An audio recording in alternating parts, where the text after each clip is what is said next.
Hi, I'm Coach Corey Wayne, and this is my video coaching newsletter. And the topic of today's newsletter is going to be relationship reality check. Stay together or break up? Well, I'd say this is probably a big question that the majority of human beings on this planet wrestle with.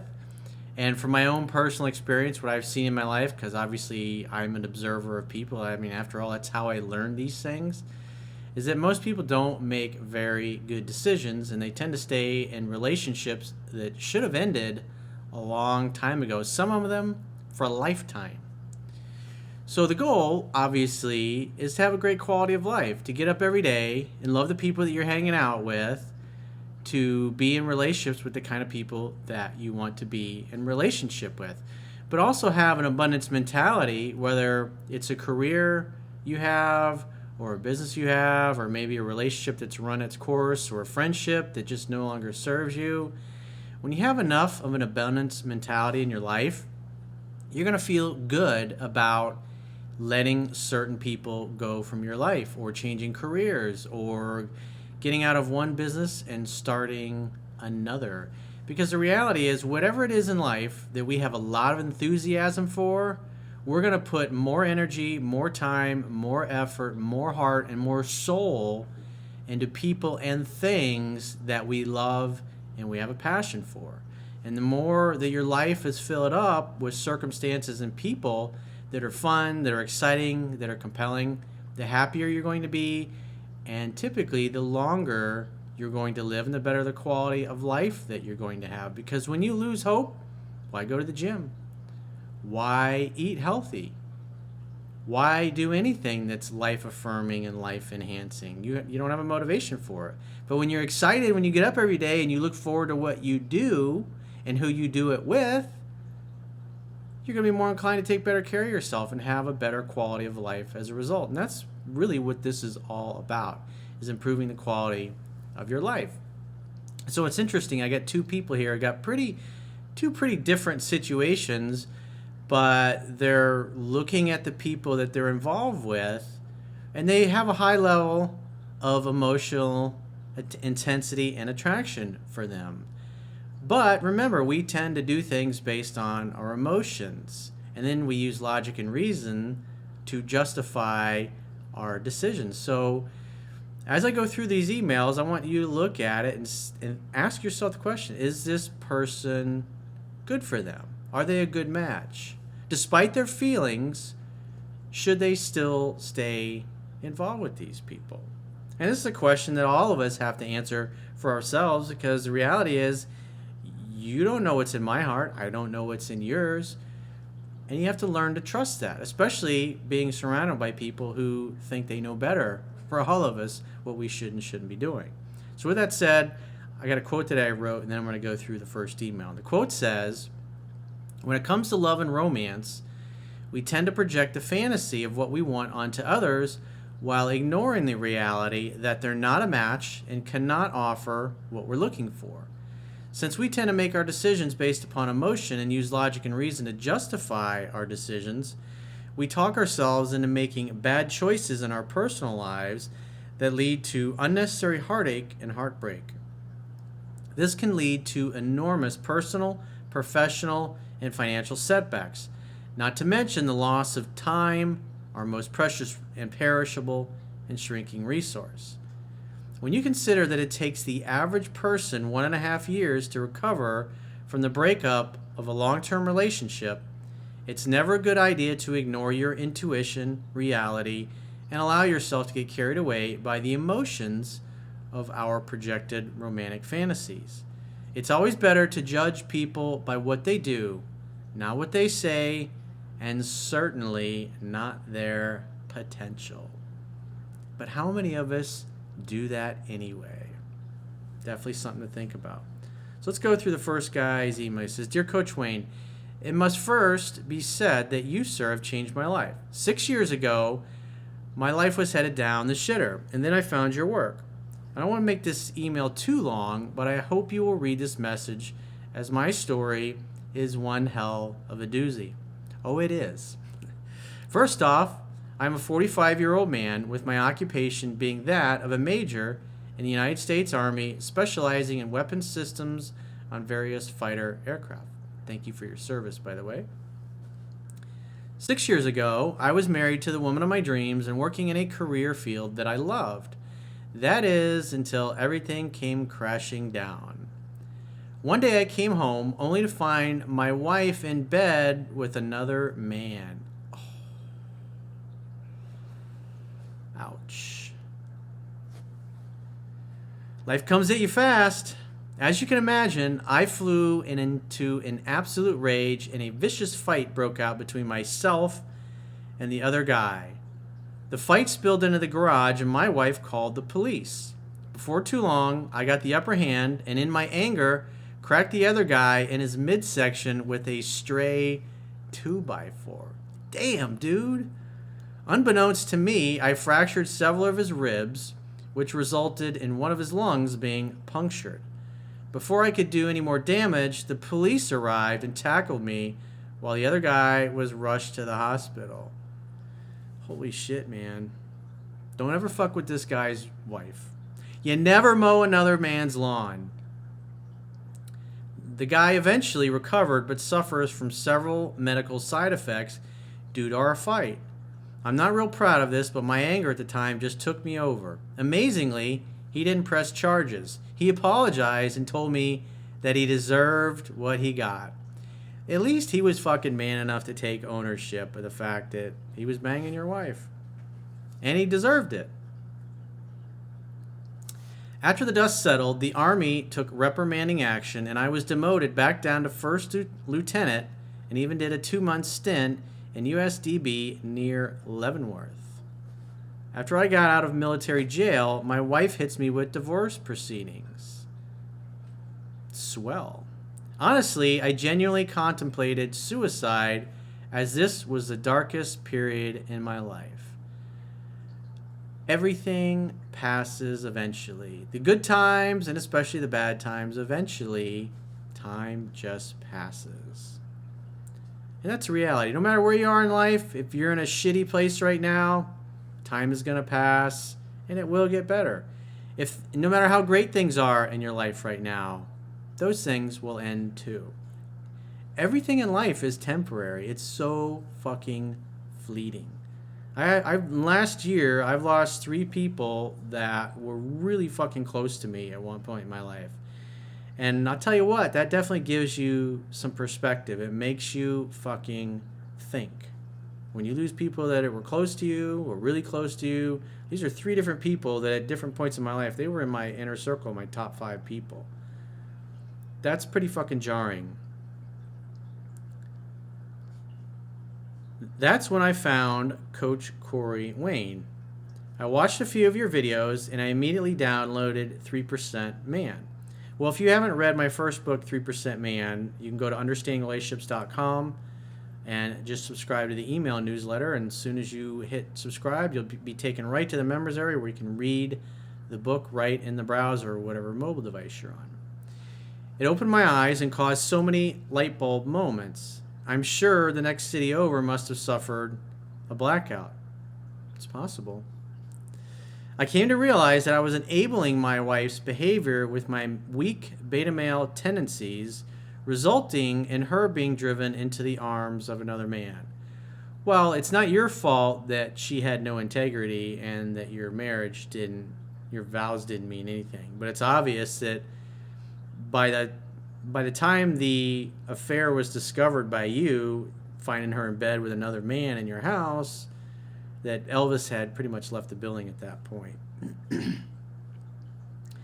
During the time we were married, she definitely wore the pants in the relationship, and I was relegated to the dithering pleaser who would have done anything to keep her happy and in my life. But yet she still cheated on you. That's on her, not on you. Granted, you did things that turned her off, but she's the one that chose to line up a new dude while you guys were still together. That's important because we're going to need this information a little further down in the email. After reading your book once, I was determined to get things turned around. I had read the book 5 times within the space of 2 months, Got back into the gym and even started exploring spirituality in the form of Zen Buddhism. I also decided that I was going to be the best goddamn soldier I could be, and I was determined to get back my lost commission and rank. Nice job, dude. So it's interesting. It goes from having suicidal thoughts to I'm going to fucking become a better version of myself than I've ever been in my entire life. That's fucking awesome. It was tough and it took a lot of blood, sweat, and tears, but within 4 years, I managed to turn things around for myself. I gradually started gaining rank again, and I'm proud to say that I just recently made it back up to major last month. I had tears in my eyes as my CO pinned that gold oak leaf back onto my lapels, and it felt good. Congratulations, dude. I had transferred to another base and thought that I had made a clean break with my past. In the 6 years since that terrible ordeal, I've read your first book 13 times and your second book, Mastering Yourself, twice. The second book also motivated me to pursue a long dormant passion of mine, which is fiction writing. You can also read Mastering Yourself at understandingrelationships.com by subscribing to the newsletter. I've completed a few short stories, and I hope to get a novel off the ground by the time I retire from the military. Remember, like I talk about in Mastering Yourself, and I've mentioned in many videos over the years, you got to think in terms of decades as far as doing things. And I like what he's doing, starting this while he's still in the military, and obviously recognizing that at some point in time he's going to get out of the military. So in the meantime, while he's still in the military and he's got his steady paycheck, he's working on building a new career. And so ideally, in a perfect world, if he continues working on it, writing, doing a blog, writing books, figuring out a way to promote them and market them, and continually improve his writing, he can build a decent size audience to the point where he could go right from the military and into working for himself. And as somebody who's always worked for the man, so to speak, to go out of the military working for the man and to working for yourself, it'll be really fucking rewarding. I just recently ended a 2-year relationship with my girlfriend as she was being transferred overseas. We both ended it on good terms and felt we couldn't carry on a long-distance romance. We wished each other well and still remain good friends. It's at this point that a monkey wrench gets thrown into the works, so to speak. This is where it gets good. About 3 weeks after my girl and me had broken up, I registered for a yoga class at an arts facility, and of all people, who do you think I run into? My goddamn ex-wife. The missus. Coach, believe me when I tell you I was floored. I mean, what are the fucking odds? God has a sense of humor. I've also talked about this. It's like until you overcome something in your life, whether it's a flaw that you have or maybe toxic people or bad habits or things that you shouldn't do anymore, it's like the universe tends to keep bringing you circumstances and either those people or similar people until you can fully transcend them. So that's what the universe basically is saying. Oh, really? So you think you got this 3% man shit down and now things are going to be different? Oh, well, here's the ex-wife and she looks good. She noticed me right away and I was cordial to her. She complimented me on numerous things and even remarked that I looked 10 years younger from when she last saw me. She requested me on Facebook a short time later and even asked me if I minded exchanging numbers.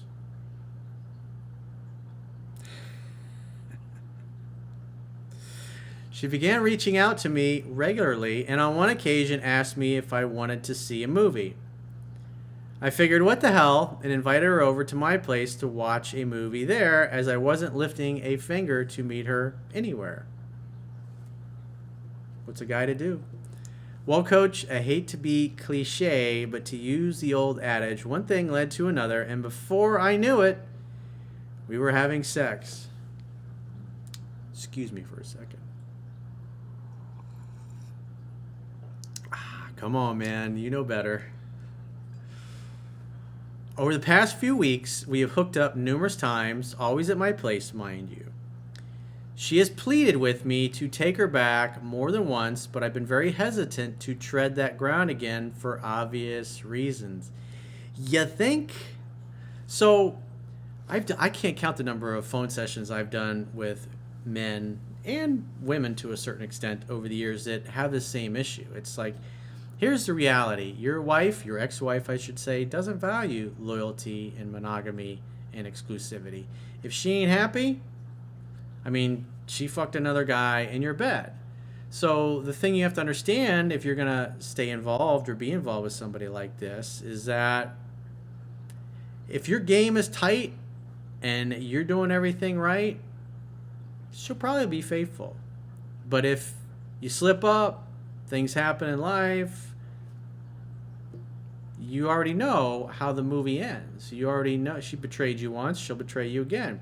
And if you take her back and get back together with her, you're telling her it's okay to totally fuck me over. I forgive you, and I give you a chance to do it again. So with that said, I mean, it's your fucking life, dude. You do whatever you want. It's just the reality is she doesn't value monogamy. Obviously you did. You weren't the one cheating on her. So he says, but here's the thing, coach. As much as I have tried to keep her as just a friends with benefits type thing, I think I may be falling for her like I did the first time. Notice what he says next. I know I can't trust her, but this woman is one of those knock your socks off type chicks you talk about, and the sex is eyes rolling back in your head variety. Dude, trust me, I know.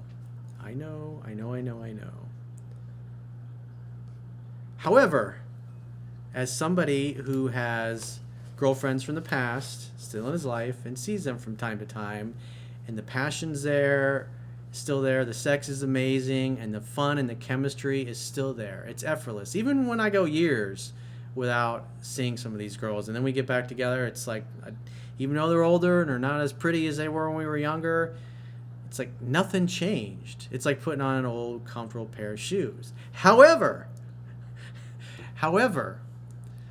I'm under no illusions that things weird would change if I were to get back together and, say, be exclusive with any of them.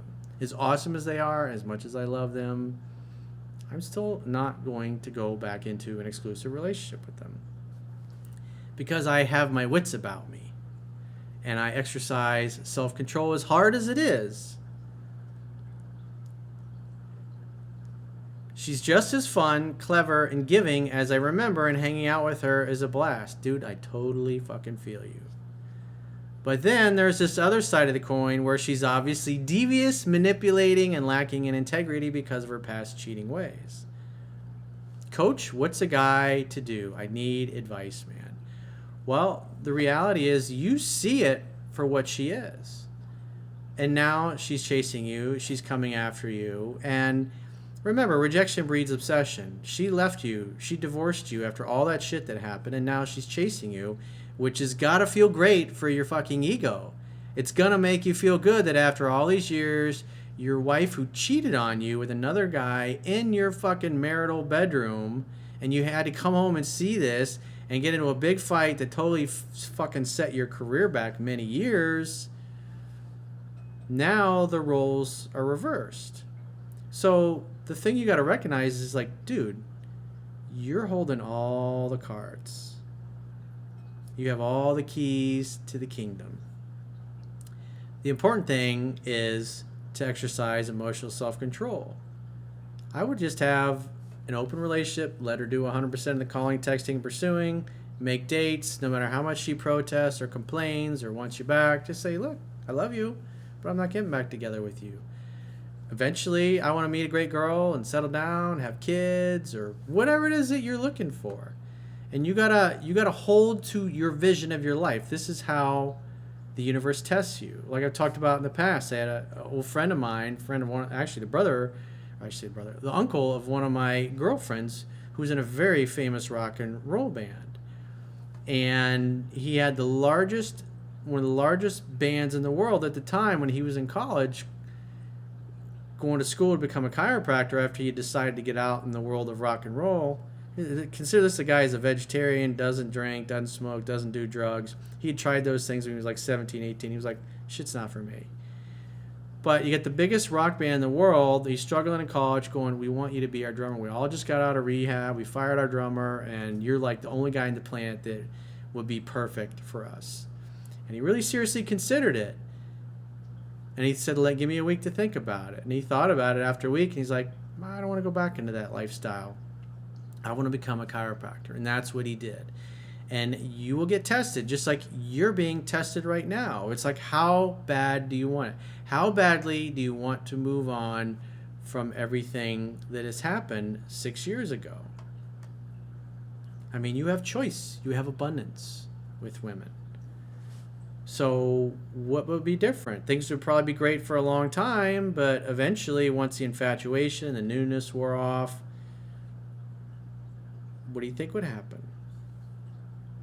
I mean, we already know how that movie ends, but it's your life. So I would have fun with her and be honest and just say, look, I'm not getting into an exclusive relationship. I'm looking for a girlfriend, or I'm looking for a future wife. I'm looking for somebody that I can trust, whatever happens to be. Let her do 100% of the calling, text, pursuing, make dates, always tell her where you stand with her, and keep searching and keep looking. So what's interesting is on the flip side, now the second email, I've got an email from a woman who I answered her email in the video newsletter that I did a few weeks ago, Why Women Lose Interest. And so you're going to see, here's a woman involved with a guy that's friends with that she's friends with benefits with, and she wants more, but he has so far been unwilling to give it to her. So now she's like, what do I do? So you got a man and you got a woman that both can kind of see the situation for as it is, but then the question is making the right decision. Because to go and to hold out for your vision and what you want, now you have to venture off into the unknown. Like this particular guy, if he blows his wife off, maybe he won't find anybody that's better. That's the kind of thing he's going to tell himself. Well, what if I never find anybody that makes me feel the way my ex-wife did? And same thing with this woman here. I'm about to read her email. What happens if the next guy she doesn't feel as strong of feelings for?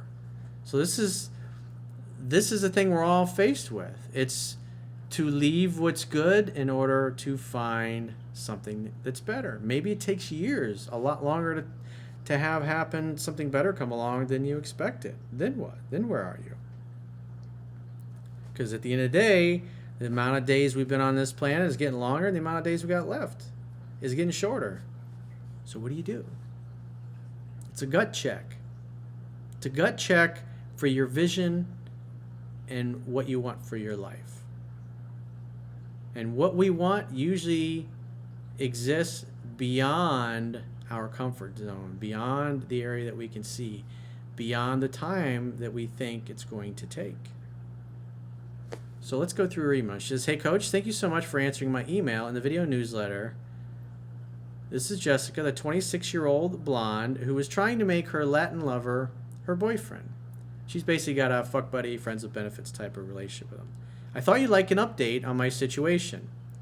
Well, I sat Bob down and we had a long talk. I explained that I would like to become exclusive and that I had genuine feelings for him, that I saw him as more than just a fuck buddy. I also expressed my concerns over his family not accepting me because of the whole race issue. He assured me that his family's opinion on who he dated didn't matter to him at all, and that he would date whomever he pleased. However, he kind of danced around the question of us being exclusive. He didn't give me a straight answer and told me the quote, Sigma men like him don't like labels, and that we should just continue to have fun together and not overcomplicate things. Not sure what a Sigma man is, but I didn't question it. I was afraid to push the issue and didn't want to seem like a nag, so I left it at that. So this is the middle of a negotiation. She says, I want to be exclusive. He says, hey, I'm a Sigma man, and I don't want any labels, and I want to do my own thing. So in other words, he wants to continue to date and see and sleep with other women. So you told him you wanted to get exclusive. That was your offer. He said, thank you, but no thank you. I would like to keep things as they are. So this is the gut check for you. How important is it to be exclusive with this man? And what are your goals for your life and your personal life? You have a child. Obviously, I would imagine at some point you'd probably like to find a good stepfather to help co-parent your child. Or maybe not. Maybe you're cool with things being this way. But the downside risk is that he may eventually, more than likely, will find a woman that he likes more or has more chemistry with, and he'll start spending more time with her, and then he'll eventually say, hey, I met somebody else, and I can't see you anymore. That's reality. You want something serious? He doesn't.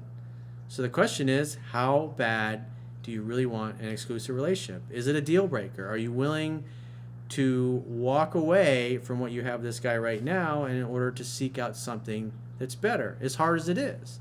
And you'll notice she's really struggling and wrestling with it by what she says here. She says, after we had our talk, I started to notice that he has become more attentive and affectionate towards me. Whenever we are out together, he frequently comments how he still thinks I am one of the most beautiful girls he's ever been with, and how he is so lucky to have found me. I also notice that he always updates his Facebook status and writes that he's out with his little ghostwriter, which is apparently a little pet name he's assigned me. I think that's a comic book character, but I'm not sure. I think it's also a playful way to allege or allude to my paleness, lol. But he'll never tag me directly, even though we've been friends on Facebook for a while. This is super confusing to me, and I'm not used to men making me feel like this, since I'm the one who always has given mixed signals to guys. Remember, it's a scientific fact that women are more attracted to men whose feelings are unclear. So she has no idea where she stands. She's thinking about it all the time, and she really likes this guy. He just told her he's not willing to be exclusive with her, even though he's being more attentive to her. At the end of the day, he turned her down when she wanted exclusivity. Notice what she says next. The problem is that I just don't know where I stand. I'm very unsure of things, which makes me call and pursue him even more. Isn't that interesting? I don't know whether he is just afraid of true commitment, is really not that into me, or is just that focused on his career goals at the moment. Well, you remember, like I said in the quote, you got to look at what people do, not what they say. You want exclusivity? He said no. So the question for you is, how important is being exclusive with him to you?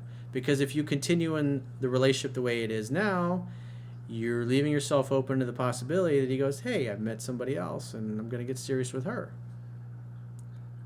So, and it's also possible that he says, you know what, let's be exclusive. Maybe a couple months from now, you bring it up again, and he says, yes, let's do it. But you just don't know. That's the rub. It's the unknown. I mean, I think, if I remember right, I think she's 26 from the last email. So she's still young. However, time is going by. So how much time do you give it? It's like, well, it's up to you. We got to all put her on our big boy and girl pants and figure these things out for ourselves.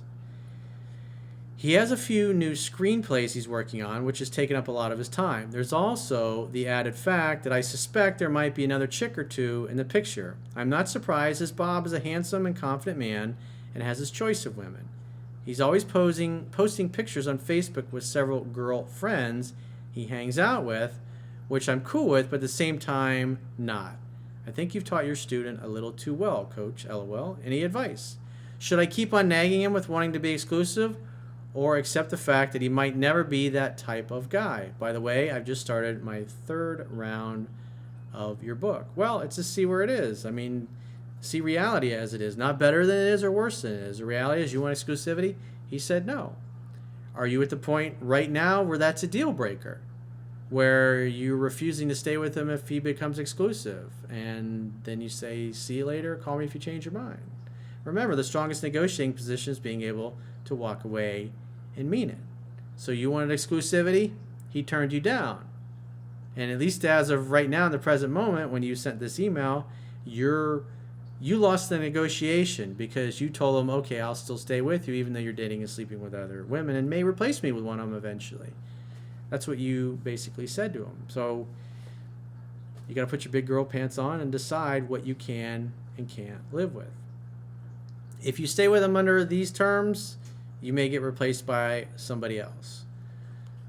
And it's also possible that he makes you his down the road. But the reality is, right now, he said no. The question is, how long are you willing to wait, if at all? Or just say, fuck it. I'm hot. I'm young. I'm going to go find some other dude. P.S. I don't know if he saw your video response to my previous email, but if he did, he hasn't brought it up. P.P.P.S. I included another picture of me and my friend Jessica. She was the one in the reddish dress from the previous email, and she thinks you're cute. LOL. Well, maybe you should just have her send her phone number in. Definitely something to think about. So if you're in a situation, maybe something similar to one of these two, and you're trying to figure out what the fuck should I do, go to my website, click the products tab at the top of your screen, and book whatever coaching option works for you. And until next time, I will talk to you soon.